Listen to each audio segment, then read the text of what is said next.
यार फरमाते ने कि पढ़ पढ़ आलम फाजल होयो, कदी अपने आप नूं पढ़िया ही नहीं, भज भज वड़ना है मंदिर मसीतां, कदी मन अपने विच वड़िया ही नहीं, एवें रो शैतान नाल लड़ना है, कदी नफ्स अपने नाल लड़िया ही नहीं, ते बुल्ले शाह समानी उड़दियां फड़ना है जिहड़ा घर बैठा है।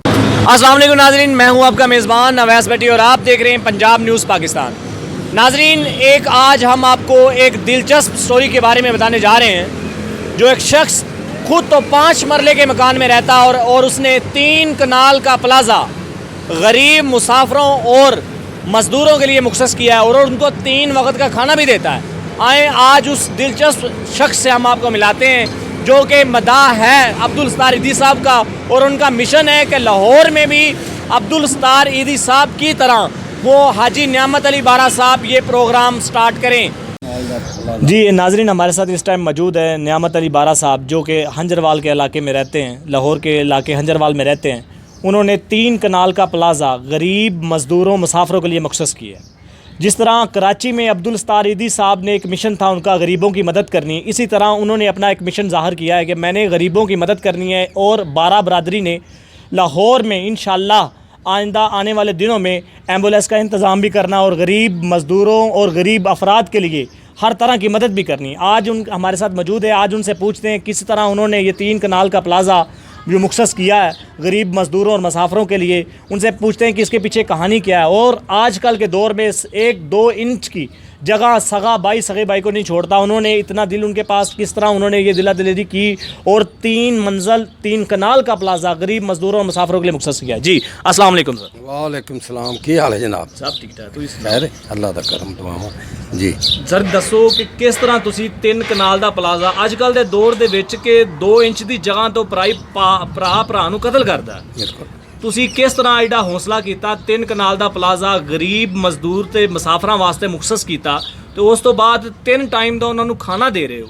ਕਿਸ ਤਰ੍ਹਾਂ ਜ਼ਿਹਨ ਦੇ ਵਿੱਚ ਆਇਆ, ਕਿਸ ਤਰ੍ਹਾਂ ਤੁਸੀਂ ਮੇਨ ਮੁਲਤਾਨ ਰੋਡ ਦੇ ਕਰੋੜਾਂ ਰੁਪਏ ਦੀ ਜਗ੍ਹਾ ਤੁਸੀਂ ਗਰੀਬਾਂ ਵਾਸਤੇ ਮੁਖਸਸ ਕੀਤੀ? ਇਹਦੇ ਪਿੱਛੇ ਕੀ ਕਹਾਣੀ ਹੈ? ਇਹਦੇ ਪਿੱਛੇ ਕਹਾਣੀ ਸਾਡੇ ਬਜ਼ੁਰਗਾਂ ਦੀ ਹੈ, ਹਾਜੀ ਫਰਜ਼ੰਦ ਅਲੀ ਬਾਰਾ ਦੀ, ਕਿ 2081-82 ਚ ਸਾਡੀ ਜ਼ਮੀਨ ਵਿਕੀ ਤੇ ਹਾਜੀ ਸਾਹਿਬ ਨੇ ਸਾਡੇ ਜਿਹੜੇ ਬਜ਼ੁਰਗ ਸਨ ਹਾਜੀ ਫਰਜ਼ੰਦ ਅਲੀ ਬਾਰਾ, ਉਹ ਦਰਵੇਸ਼ ਸਨ 20 ਦੇ ਉੱਤੇ, ਉਹਨਾਂ ਨੂੰ ਗਿਣਦਾ ਹੀ ਨਹੀਂ ਪਤਾ 21-22 ਵੀ ਹੁੰਦੇ ਨੇ। 20 ਟੋਪੇ ਕਣਕ ਦੇ ਮਿੰਨੇ ਦੇ ਇੱਕ ਤੀਲਾ ਭੰਨ ਕੇ ਰੱਖ ਲੈਣਾ, ਨਪੜ ਸਨ। ਅਸੀਂ ਵੀ ਉਦੋਂ ਬੱਚੇ ਹੁੰਦੇ ਸਾਂ। ਉਹਨਾਂ ਆਪਣੀ ਜ਼ਮੀਨ ਤੋਂ ਵੇਚ ਕੇ ਤੇ ਅੱਧੇ ਪੈਸੇ ਅੱਲਾ ਦੇ ਨਾਂ ਦੇ ਕਰ ਦਿੱਤੇ ਤੇ ਅੱਧੇ ਦੀ ਜ਼ਮੀਨ ਅਸੀਂ ਮੋਜ਼ਾ ਜ਼ਫਰ ਕੇ 2.5-3 ਮਰਬੇ ਜ਼ਮੀਨ ਲੈ ਲਈ ਜਾ ਕੇ ਜ਼ਿਲ੍ਹੇ ਕਸੂਰ 'ਚ ਮੋਜ਼ਾ ਜ਼ਫਰ ਕਿਆਂ 'ਚ, ਤੇ 2 ਅਸੀਂ ਭਾਈ ਹਾਂ, ਹਾਜੀ ਨਿਆਮਤ ਅਲੀ ਬਾਰਾ ਔਰ ਮਲਕ ਰਹਿਮਤ ਅਲੀ ਬਾਰਾ, 2 ਭਾਈ ਹਾਂ। ਸਾਡੇ ਦੋਵਾਂ ਦੀ ਉੱਥੇ ਜ਼ਮੀਨ ਹੈ, ਮਿਸਾਲ ਹੈ। ਤੇ ਉਹ ਜਿਹੜਾ ਭਾਈ ਹੈ ਛੋਟਾ ਮਲਕ ਰਹਿਮਤ ਬਾਰਾ, ਉਹ ਕਾਸ਼ਤਕਾਰੀ ਕਰਦਾ ਹੈ, ਬੱਚੇ ਵੀ ਕਰਦੇ ਨੇ, ਤੇ ਮੇਰੀ ਡਿਊਟੀ ਇੱਥੇ ਵੇ। ਉਦੋਂ ਹੀ ਹਾਜੀ ਸਾਹਿਬ ਨੇ ਸੋਚਿਆ ਕਿ ਇੱਕ ਮੁਸਾਫਰਖਾਨਾ ਸੀ, ਹਾਜੀ ਸਾਹਿਬ ਸਾਡੇ ਨਾਲ, ਅਸੀਂ ਵੀ ਜਾਂਦੇ ਸਾਂ ਚਬੁਰਜੀ ਚਾਰਾ ਲੈ ਕੇ ਜਾਨਵਰਾਂ ਦਾ, ਤੇ ਰਸਤੇ 'ਚ ਲੰਘਣਾ ਇਦੋਂ ਅੱਗੇ 40 ਸਾਲ, ਤੇ ਉਹ ਲੋਕ ਮਜ਼ਦੂਰ ਸੜਕਾਂ 'ਤੇ ਸੁੱਤੇ ਹੋਣੇ, ਤੇ ਹਾਜੀ ਸਾਹਿਬ ਫਰਮਾਉਣ ਲੱਗੇ ਕਿ ਅੱਲਾ ਨੇ ਕਦੀ ਤੌਫੀਕ ਦਿੱਤੀ ਤੇ ਕੋਈ ਮੁਸਾਫਰਖਾਨਾ ਬਣਾਵਾਂਗੇ। ਹੌਲੀ ਹੌਲੀ ਅੱਲਾ ਨੇ ਉਹ ਸਾਡੀ ਫਰਿਆਦ ਸੁਣ ਲਈ ਤੇ ਉਹਦੇ 'ਚ ਆ ਕੇ ਤੇ ਫਿਰ ਉਹ ਜ਼ਮੀਨ ਵਿਕੀ ਤੇ ਅੱਧੇ ਪੈਸੇ ਹਾਜੀ ਸਾਹਿਬ ਨੇ ਮਿਸਾਲ ਅੱਲਾ ਦੇ ਨਾਂ ਦੇ ਕੀਤੇ, ਜਿਹਦੇ 'ਚੋਂ 4 ਮਸਜਿਦਾਂ ਮਿਸਾਲ ਹੈ ਮੁਕੰਮਲ ਕਰਾਈਆਂ ਹਾਜੀ ਸਾਹਿਬ ਨੇ, ਔਰ ਇੱਕ ਮੁਸਾਫਰਖਾਨਾ 3 ਕਨਾਲ ਜਗ੍ਹਾ ਲੈ ਕੇ ਮਿਸਾਲ ਹੈ। ਤੇ ਇੱਥੇ ਹੁਣ ਮੇਰੀ ਡਿਊਟੀ ਹੈ ਅੱਲਾ ਦੇ ਫਜ਼ਲ ਨਾਲ, ਜਿਹੜੇ ਰਹਿੰਦੇ ਨੇ ਕਿਸੇ ਨੂੰ ਨਹੀਂ ਇਜਾਜ਼ਤ ਕਿ ਆਪਣਾ ਕਮਰਾ ਵੀ ਸਾਫ਼ ਕਰੇ, ਗਲੀਆਂ ਕਮਰੇ ਵਾਸ਼ ਸਾਰੇ ਮੈਂ ਖੁਦ ਸਾਫ਼ ਕਰਨਾ, ਕਿਉਂਕਿ ਅੱਗੇ ਹਰਫ ਲਿਖਿਆ ਅੱਲਾ ਦੇ ਨੌਕਰ। ਤੇ ਜੇ ਤੇ ਇਹਦੇ 'ਚ ਇਹ ਵੇ ਕਿ ਗੌਰਮੈਂਟ ਦੀ ਜਾਂ ਸਾਨੂੰ ਕਿਸੇ ਦੀ ਇਮਦਾਦ ਦੀ ਜ਼ਰੂਰਤ ਨਹੀਂ, ਕਿਉਂ ਕਿ ਇਹ ਜਿਹੜੀ ਗੌਰਮੈਂਟ ਹੈ, ਗੌਰਮੈਂਟ ਆਉਂਦੀਆਂ ਜਾਂਦੀਆਂ ਰਹਿੰਦੀਆਂ ਨੇ, ਹੋਰ ਕੋਈ ਮਦਦ ਕਰੇਗਾ ਉਹ ਵੀ ਕਰੇਗਾ, ਕਿੰਨਾ ਕੁ ਚਿਰ ਕਰੇਗਾ। ਤੇ ਅਸੀਂ ਉੱਧਰ ਹੀ ਲੱਗੇ ਹਾਂ ਕਿ ਜਿੱਥੇ ਸਦਾ ਬੂਹਾ ਖੁੱਲ੍ਹਾ, ਨਾ ਰਾਤ ਬੰਦ ਹੈ ਅੱਲਾ ਦਾ ਤੇ ਨਾ ਦਿਨ ਨੂੰ ਬੰਦ ਹੈ, ਉੱਥੇ ਉਹ ਸਦਾ ਹੀ ਖੁੱਲ੍ਹਾ ਹੈ। ਅਸੀਂ ਉੱਧਰ ਛੱਡ ਕੇ ਜੋ ਇਹਨਾਂ ਮਗਰ ਲੱਗ ਜਾਈਏ, ਗੌਰਮੈਂਟਾਂ ਮਗਰ ਜੋ ਹੋਰ ਕਿਤੇ ਸਾਡੀ ਕੋਈ ਮਦਦ ਕਰੇ, ਕੋਈ ਜ਼ਰੂਰਤ ਨਹੀਂ ਮਦਦ ਦੀ। ਮਦਦ ਸਾਡੀ ਅੱਲਾ ਬੜੀ ਕਰਦਾ ਪਿਆ। ਅੱਲਾ ਤਾਲਾ ਨੇ 3-4 ਟਾਵਰ ਲਵਾਏ ਤੇ ਨੇ, ਇਹ ਅੱਲਾ ਹੀ ਇਕੱਲੇ ਨੇ, ਕੋਈ ਸਾਡੇ ਰਿਸ਼ਤੇਦਾਰ ਨੇ 1 ਰੁਪਈਆ ਨਹੀਂ ਲਾਇਆ, ਤੇ 1.5-2 ਲੱਖ ਮਹੀਨਾ ਪਾ ਦਿੰਦੇ ਨੇ, ਹੋਰ ਅੱਲਾ ਤੋਂ ਕੀ ਲੈਣਾ ਹੈ ਮਿਸਾਲ ਹੈ।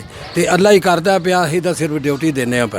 ਹਾਂ ਬਸ ਹਾਜੀ ਸਾਹਿਬ ਤੁਸੀਂ ਆ ਦੱਸੋ, ਤੁਸੀਂ ਤਾਂ ਆ ਜਿਹੜਾ ਅਮਲ ਕੀਤਾ ਜਾਂ ਜਿਸ ਤਰ੍ਹਾਂ ਫੈਸਲਾ ਲਿਆ, ਅੱਗੇ ਤੁਹਾਡੀ ਔਲਾਦ ਹੈ ਮਾਸ਼ਾਅੱਲਾ ਜਵਾਨ ਨੇ, ਕਦੀ ਉਹਨਾਂ ਨੇ ਤੁਹਾਨੂੰ ਆਖਿਆ ਨਹੀਂ ਕਿ ਵਾਲ ਸਾਹਿਬ ਕਿਹੜੇ ਕੰਮ 'ਚ ਪੈ ਜੇ, ਛੱਡੋ ਪਰਾਂ ਆਪਦਾ ਕਿ ਅਸੀਂ ਇਹਨੂੰ ਕਿਰਾਏ 'ਤੇ ਦੇਈਏ ਤੇ ਇਹਨੂੰ ਕੰਮ ਨਿਬੇੜੀਏ? ਨਹੀਂ, ਇਹ ਅੱਲਾ ਦੇ ਫਜ਼ਲ ਨਾਲ ਸਾਡੇ ਘਰ ਦੇ ਵਿੱਚ ਮੁਤਫਿਕਾ ਫੈਸਲਾ ਹੈ।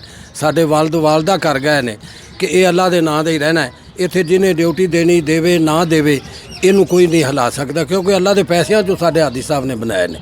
ਮਿਸਾਲ ਹੈ ਸਾਡੇ ਹਿੱਸੇ 'ਚੋਂ ਨਹੀਂ, ਸਾਡੇ ਹਿੱਸੇ 'ਚ ਤਾਂ ਜ਼ਮੀਨ ਹੀ ਅੱਗੇ। ਮਿਸਾਲ ਹੈ ਮਕਾਨ ਨੇ, ਗੱਡੀਆਂ ਨੇ, ਟਰੈਕਟਰ ਨੇ, ਉਹ ਸਾਡਾ, ਇਹ ਸਾਡਾ ਨਹੀਂ। ਇਹ ਸਾਡੇ ਵਾਲਿਦ ਤੇ ਵਾਲਦਾ ਅੱਲਾ ਵਾਸਤੇ ਕਰ ਗਏ ਨੇ, ਇਹ ਅੱਲਾ ਵਾਸਤੇ ਹੀ ਰਹੇਗਾ। ਬਾਕੀ ਤੋਂ ਜਿਹੜਾ ਸਵਾਲ ਕੀਤਾ ਹੈ ਕਿ ਅਗਾਂਹ ਕਿਵੇਂ ਚੱਲੇਗਾ, ਅਗਾਂਹ ਦੇ ਇਹ ਵੇ کہ محبت دو نگاہوں کے تصادم کا نتیجہ ہے۔ یہ شعلہ خود بھڑکتا ہے، بھڑکایا نہیں جاتا۔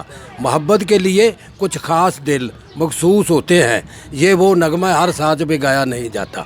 محبت مخمور وہ راز حقیقت ہے جو سمجھ میں آ گیا سمجھایا نہیں جاتا۔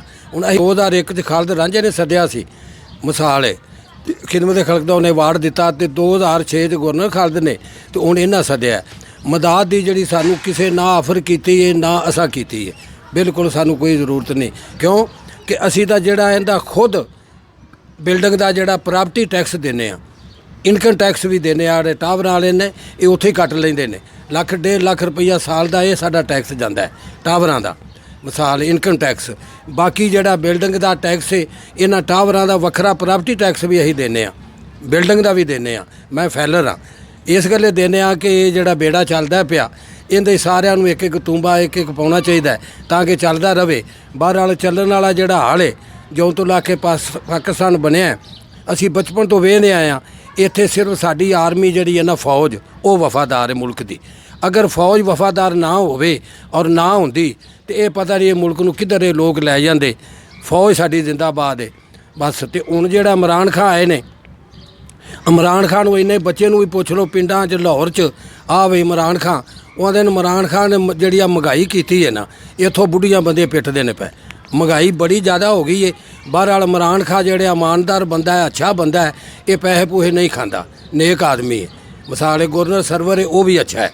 ਮਿਸਾਲ ਹੈ ਬਾਕੀ ਜਿਹੜੇ ਤੁਸੀਂ ਜਾਣਦੇ ਹੀ ਨਹੀਂ, ਜਿਹੜੇ ਕਈ ਲੱਗੇ ਇਹਨਾਂ ਨੂੰ। ਤੇ ਇਹ ਜਿਹੜਾ ਬੇੜਾ ਹੈ, ਹੁਣ ਇਹ ਬੇੜੇ ਨੂੰ ਆਰਮੀ ਸਿਰਫ ਲਈ ਫਿਰਦੀ ਹੈ, ਬਾਕੀ ਕੋਈ ਹਾਲ ਨਹੀਂ। ਮਿਸਾਲ ਹੈ ਉਹ ਜਿਵੇਂ ਦੱਸਦੇ ਨਾ ਕਿ ਦਾਮਨ ਪੇ ਨਾ ਛੀਂਟ ਨਾ ਖੰਜਰ ਪੇ ਲਹੂ, दामन पे ना छींट ना खंजर पे लहू, तुम कत्ल करो हो या करामात करो हो, मैं किसके हाथ में ढूंढूं अपना लहू, कि सारे शहर के हाथों में हैं दस्ताने। दस्ताने पा के लुटते ने पे। मिसाल है तो ये नहीं लुटिंदा, ये अल्लाह दा मुल्क है, इन्हें इवें ही रहना है, इन्हें वसना है। अल्लाह के फजल नाल जेहड़े लुटन वाले ने उन्हें ही नहीं रहना, इन्हें रहना है। फौज साडी वफादार है। मिसाल है तो ये चलेगा काम इंशाअल्लाह। ਸਾਨੂੰ ਕਿਸੇ ਦੀ ਜ਼ਰੂਰਤ ਨਹੀਂ ਸਵਾ ਅੱਲਾ ਤੋਂ। ਅਸੀਂ ਅੱਲਾ ਨੂੰ ਛੱਡ ਕੇ ਕਿਸੇ ਹੋਰ ਮਗਰ ਗੌਰਮੈਂਟ ਨੂੰ ਲੱਗ ਜਾਈਏ ਤਾਂ ਲੱਗ ਜਾਈਏ, ਗੌਰਮੈਂਟ ਚਲੀ ਜਾਏਗੀ ਫਿਰ ਕੀ ਬਣੇਗਾ? ਕੋਈ ਮਦਦ ਕਰੇਗਾ ਕਿੰਨਾ ਕੁ ਚਿਰ ਕਰੇਗਾ, ਉਹ ਵੀ ਚਲਾ ਜਾਏਗਾ ਫਿਰ ਕੀ ਕਰੇਗਾ? ਮਿਸਾਲ ਹੈ ਤੇ ਅਸੀਂ ਉੱਥੇ ਹੀ ਆਸ ਰੱਖੀ ਹੈ 40 ਸਾਲ 38 ਤੋਂ ਕਿ ਅੱਲਾ ਤਾਲਾ ਦੀ ਕਿ ਜਿਹੜਾ ਰਾਤ ਨੂੰ ਵੀ 12 ਵਜੇ ਆਵਾਜ਼ ਮਾਰੋ ਫਿਰ ਵੀ ਦਫ਼ਤਰ ਖੁੱਲ੍ਹਾ ਹੈ, ਇਹ ਤਾਂ ਬੰਦ ਕਰ ਦਿੰਦੇ ਨੇ 5 ਵਜੇ ਗੌਰਮੈਂਟਾਂ। ਅੱਛਾ ਹਾਈ ਸਾਹਿਬ, ਤੁਸੀਂ ਇਹ ਦੱਸੋ, ਜਿਸ ਤਰ੍ਹਾਂ ਤੁਸੀਂ ਆਪਦੀ ਖੁਆਇਸ਼ ਜ਼ਾਹਰ ਕੀਤੀ ਹੈ ਕਿ ਕਰਾਚੀ ਦੌਰਾਨ ਜਿਸ ਤਰ੍ਹਾਂ ਅਬਦੁਲ ਸਤਾਰ ਈਦੀ ਸਾਹਿਬ ਸੀ, ਉਹਨਾਂ ਨੇ ਗਰੀਬਾਂ ਵਾਸਤੇ ਬੜੇ ਇਕਦਾਮ ਕੀਤੇ ਸੀ, ਬੜੀ ਐਂਬੂਲੈਂਸ ਕੀਤੀਆਂ ਸੀ, ਉਹਨਾਂ ਦੀ ਇਮਦਾਦ ਕੀਤੀ ਸੀ, ਕਿਆ ਤੁਹਾਡਾ ਵੀ ਪਲਾਨ ਇਸੇ ਤਰ੍ਹਾਂ ਤੁਸੀਂ ਖੁਆਇਸ਼ ਜ਼ਾਹਰ ਕੀਤੀ? ਸਾਡਾ ਜਿਹੜਾ ਨਾ ਹੌਲੀ ਹੌਲੀ 12 ਬਰਾਦਰੀ 'ਚ ਜਿਹੜਾ ਕੰਮ ਹੈ ਨਾ, ਹੌਲੀ ਹੌਲੀ ਅਸੀਂ ਮਸ਼ਵਰਾ ਕਰਨੇ ਆ ਪਏ ਕਿ ਅਸੀਂ ਲਾਹੌਰ ਦੇ ਜ਼ਿਲ੍ਹੇ ਦੇ ਵਿੱਚ ਔਰ ਜ਼ਿਲ੍ਹਾ ਕਸੂਰ 'ਚ ਤੇ ਸ਼ੇਖੂਪੁਰੇ 'ਚ, ਇਹਨਾਂ ਤਿੰਨੇ ਜ਼ਿਲ੍ਹੇ ਨੇੜੇ ਨੇੜੇ ਨੇ, ਇਹਨਾਂ ਦੇ ਵਿੱਚ ਐਮੂਨੇਸ਼ਨ ਦਾ ਇੰਤਜ਼ਾਮ ਕਰੀਏ। ਕੋਈ ਛੋਟਾ ਮਾਟੇ ਕਿਤੇ ਡਿਸਪੈਂਸਰੀ ਦੀ ਜ਼ਰੂਰਤ ਹੋਵੇ ਤੇ ਉਹ ਵੀ ਕਰੀਏ ਕਿ ਉਹ ਅਸੀਂ ਮੈਂ ਇਕੱਲਾ ਨਹੀਂ ਕਰ ਸਕਦਾ। ਉਹ ਸਾਰੇ ਅਸੀਂ 12 ਫੈਮਿਲੀ ਮਸ਼ਵਰਾ ਕਰਨੇ ਆ ਪਏ ਤੇ ਉਹਦਾ ਇਰਾਦਾ ਹੈ ਸਾਡਾ ਕਿ ਅਸੀਂ ਉਹ ਕੰਮ ਕਰਾਂਗੇ। ਅੱਗੋਂ ਅੱਲਾ ਹੀ ਕਰਨਾ, ਸਾਡਾ ਦਾ ਇਰਾਦਾ ਹੈ। ਹਰ ਸ਼ਹਿਰ 'ਚ ਸ਼ੇਖੂਪੁਰਾ, ਕਸੂਰ, ਲਾਹੌਰ, ਇਹਨਾਂ ਤਿੰਨਾਂ ਜ਼ਿਲ੍ਹਿਆਂ 'ਚ ਬਾਅਦ 'ਚ ਅੱਗੇ ਫਿਰ ਵੇਖੀ ਜਾਏ ਕਿ ਇੱਕ ਛੋਟੀ ਜਿਹੀ ਹਸਪਤਾਲ ਆਪਣਾ ਆ ਜਿਹੜਾ ਖਾਣੇ ਪੀਣੇ ਦਾ ਇੰਤਜ਼ਾਮ ਰੈਸ਼ ਦਾ ਵੀ ਉੱਥੇ ਹੀ ਹੋਵੇਗਾ ਹਰ ਜਗ੍ਹਾ ਤੇ। ਇਹ ਸਾਡਾ ਪ੍ਰੋਗਰਾਮ ਹੈ ਤੇ ਅੱਗੋਂ ਅੱਲਾ ਹੀ करना है।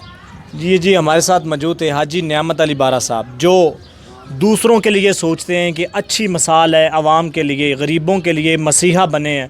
ये लाहौर के हमने अब्दुल सत्तार ईदी की कापी, जिसे हाजी नियामत अली बारा साहब कहते हैं, वो हमारे साथ मौजूद थे, उनकी हमने बात सुनी है जी।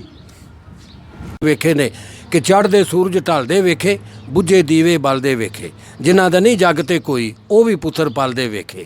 ਅੱਲਾ ਦੀ ਰਹਿਮਤ ਨਾਲ ਬੰਦੇ ਪਾਣੀ ਉੱਤੇ ਚੱਲਦੇ ਵੇਖੇ, ਤੇ ਲੋਕੀ ਕਹਿੰਦੇ ਦਾਲ ਨਹੀਂ ਗਲਦੀ, ਮੈਂ ਤਾਂ ਪੱਥਰ ਗਲਦੇ ਵੇਖੇ। ਕਿੱਡੇ ਕਿੱਡੇ ਗਲ ਗਏ ਨੇ।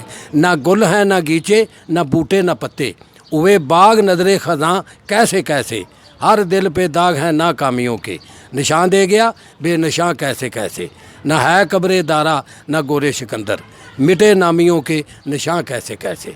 किड्डे किड्डे नाम मिट गए ने। एक पीर बुल्ले शाह दा सईद बादशाह, दो शेर कि सरकार फरमाते ने कि पढ़ पढ़ आलम फाजल होयो, कदी अपने आप ਨੂੰ ਪੜ੍ਹਿਆ ਹੀ ਨਹੀਂ, ਭੱਜ ਭੱਜ ਵੜਨਾ ਮੰਦਰ ਮਸੀਤਾਂ, ਕਦੀ ਮਨ ਆਪਣੇ ਵਿੱਚ ਵੜਿਆ ਹੀ ਨਹੀਂ, ਐਵੇਂ ਰੋ ਸ਼ੈਤਾਨ ਨਾਲ ਲੜਨਾ, ਕਦੀ ਨਫਸ ਆਪਣੇ ਨਾਲ ਲੜਿਆ ਹੀ ਨਹੀਂ, ਤੇ ਬੁੱਲੇ ਸ਼ਾਹ ਸਮਾਨੀ ਉੱਡਦੀਆਂ ਫੜਨਾ, ਜਿਹੜਾ ਘਰ ਬੈਠਾ ਇਹਨੂੰ ਫੜਿਆ ਹੀ ਨਹੀਂ।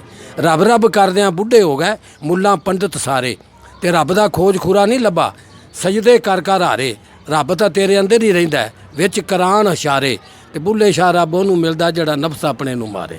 ਇਲਮ ਪੜ੍ਹਿਆ ਸ਼ਰਾਫ ਨਾ ਹੋਵਣ, ਜਿਹੜੇ ਹੋਵਣ ਅਸਲ ਕਮੀਨੇ, ਤੇ ਪਿੱਤਲ ਕਦੀ ਵੀ ਸੋਨਾ ਨਹੀਂ ਬਣਦਾ, ਭਾਵੇਂ ਜੜੀਏ ਲਾਲ ਨਗੀਨੇ, ਤੇ ਸ਼ੂਮ ਕਦੀ ਵੀ ਸਖੀ ਨਹੀਂ ਹੁੰਦਾ, ਭਾਵੇਂ ਹੋਵਣ ਲੱਖ ਖਜ਼ੀਨੇ, ਤੇ ਅਮਲ ਬਿਨਾ ਬੁਲਿਆ ਜਨਤ ਨਹੀਂ ਮਿਲਣੀ, ਭਾਵੇਂ ਮਰੀਏ ਵਿੱਚ ਮਦੀਨੇ। ਇਹ ਤਾਂ ਸ਼ੇਰ ਤਾਂ ਭਾਵੇਂ ਸਾਰੀ ਰਾਤ ਸੁਣੀ ਹੋ। जी नाज़रीन, हमारे साथ एक मुसाफिर मज़दूर मौजूद है जो काफ़ी अरसे से यहाँ पे रह रहे हैं। इनसे पूछते हैं कि इनके साथ हाजी नियामत अली बारा का रवैया कैसा है, ये किस तरह ये सर्कट चल रहा है, ये कि कहाँ से बिलोंग करते हैं, कितनी देर होगी यहाँ पे आके रह रहे हैं, यहाँ पे लाहौर शहर में मजदूरी कर रहे हैं, और इनको पनाहगाह दी हुई है हाजी नियामत अली बारा में। जी अस्सलाम वालेकुम। वालेकुम अस्सलाम। बाबा जी केड़ा इलाका जे तुहाडा? लाहौर लाहौर इलाका जी। चुंगी मुल्तान रोड। ते कितना अरसा हो गया तुहानू इत्थे रहिंदे? 3 साल हो गए। ਤੇ ਕਿਸ ਤਰ੍ਹਾਂ ਹਾਜੀ ਸਾਹਿਬ ਰੋਟੀ ਦੇ ਰਹੇ ਨੇ, ਕਿਸ ਤਰ੍ਹਾਂ? ਹਾਜੀ ਸਾਹਿਬ ਤੇ ਸਭ ਕੁਝ ਕਰਦੇ ਪਏ ਨੇ, ਹਰ ਚੀਜ਼ ਕਰਦੇ ਪਏ ਨੇ, ਅਗਰ ਪੈਸੇ ਦੀ ਜ਼ਰੂਰਤ ਪਵੇ ਉਹ ਵੀ ਮਿਲ ਜਾਂਦੇ ਨੇ, ਸਾਰਾ ਕੁਝ ਮਿਲ ਜਾਂਦਾ। ਤੇ ਮਕਸਦ ਹੈ ਵੇ ਕਿ ਇੱਕ ਫਰਿਸ਼ਤਾ ਆਦਮੀ ਹੈ। ਮੈਂ ਬਿਮਾਰ ਹੋ ਗਿਆ ਸੀ ਪਿੱਛੇ, ਬਿਮਾਰ ਹੋ ਗਿਆ ਮੈਂ 3.5 ਘੰਟੇ ਇੱਥੇ ਬੇਹੋਸ਼ ਪਿਆ ਰਿਹਾ, ਕਿਸੇ ਨੂੰ ਨਹੀਂ ਪਤਾ। ਹਾਜੀ ਸਾਹਿਬ ਆਏ ਨੇ, ਚੁੱਕ ਕੇ ਉੱਤੇ ਲੈ ਗਏ ਮੇਰੇ ਕਮਰੇ। ਉਸ ਵੇਲੇ ਚਰਪਾਈ ਮੰਗਾਈ ਹੈ ਗੁਜ਼ਾਰੋ, ਚਰਪਾਈ ਤੇ ਬਿਸਤਰਾ ਮੇਰਾ ਦਿੱਤਾ, ਔਰ ਮਤਲਬ ਕਿ ਉਹਨਾਂ ਨੇ पूरी मदद मेरी की है मनो बचान। बिस्मिल्लाह जी, हाजी साहब हम बहुत देर से देख रहे हैं पूरे हंजरवाल बल्कि 7 गाँव में ऐसा कोई नहीं जो हाजी साहब से जैसा काम करे। इतनी महंगी ज़मीन है फिर भी मज़दूर लोगों को फ्री दे रहे हैं, अगर ये चाहें तो इसका बहुत ज़्यादा किराया भी ले सकते हैं। तो अल्हम्दुलिल्लाह जो हाजी साहब ने जो बात की है वो पूरी करेंगे। अस्सलाम वालेकुम। वालेकुम अस्सलाम। सर किस इलाके से आपका तल्लक है? ज़िला विहाड़ी से। ज़िला वेड़। कितना अरसा हो गया आपको यहाँ पे रहते हुए? 8-10 साल। तो किस तरह हाजी साहब आपको 3 टाइम का खाना प्रोवाइड करते हैं, देते हैं? जो तो ऐसा देते रहते हैं, उसका फजल करम है। तो हम यहाँ मुफ्त रह रहे हैं, ना बिजली का किराया है ना कुछ ना काम, हम मजदूरी करके यहाँ ठहर जाते हैं। आप मजदूरी करते हैं, दूसरे इलाके से यहाँ पे मजदूरी के लिए आए हैं। जी, मुसाफिर खाने में हमारे साथ कुछ भाई मौजूद हैं, उनसे पूछते हैं कि किस तरह यहाँ पर कितनी देर से रह रहे हैं, किस इलाके से बिलोंग करते हैं, और हाजी साहब का रवैया इनके साथ कैसा है। हाजी साहब 3 वक्त का खाना देते हैं और इस पूरे प्लाजे की सफाई वगैरह का इंतज़ाम भी खुद करते हैं। उनसे पूछते हैं कि क्या इस बात में सदाकत है। जी अस्सलाम वालेकुम। सर जी, हाजी साहब हमारे साथ बहुत अच्छा सलूक करते हैं, तो और काफ़ी देर से हम यहाँ रह रहे हैं, कोई किराया नहीं, कोई बिल बत्ती नहीं, किसी चीज़ का कोई किसी तरह की कोई टेंशन नहीं है हमें, तो हम बहुत सेफ़ हैं इधर।